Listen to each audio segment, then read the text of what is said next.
Hi, this is Jamie with isoTracker, and in this tutorial we're going to discuss how to close a corrective action and a training event. So let's log in to isoTracker as a training admin or super admin. Choose the summary page, then click on the Car tab. We can see we have a training replies notification, and we'll click on that. We'll be taken to the Close Events section, which is only available once all respondents have completed the event. If we scroll up, we can see and review all the completed sections, nonconformance, root cause, etc. Back down at the Close Events section, click on the plus sign to open. A warning pop-up box will appear listing the type of CAPA records that have not been closed.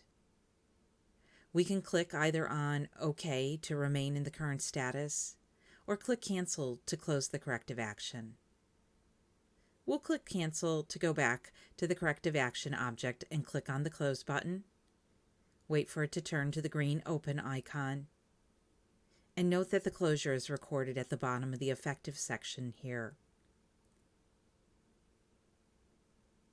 Now, when we click again on the plus sign on the Close Event object, the Close Event object opens this time without the warning message, as all outstanding corrective actions have been closed.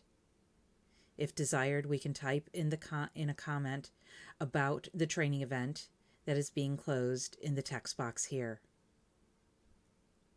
If the training event being closed has an occurrence of once, then the occurrence drop-down list will default to Select.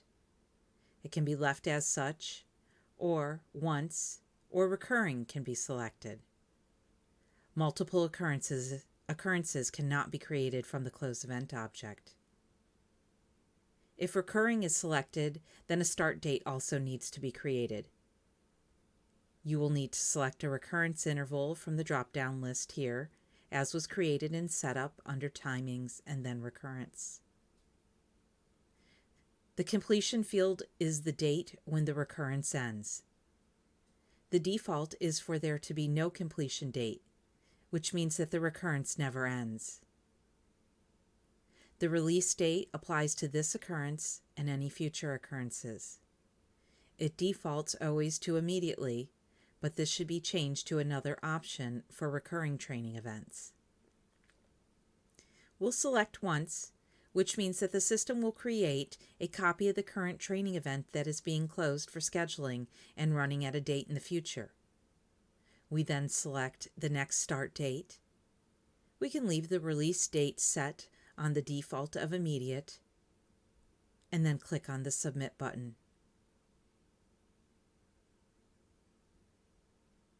We will be returned to the All Events page, and we can see the closed training event is listed, as well as the next recurrence of that event here. Clicking on the Properties icon, you can see that the new training event has exactly the same properties of the closed events plus the same features.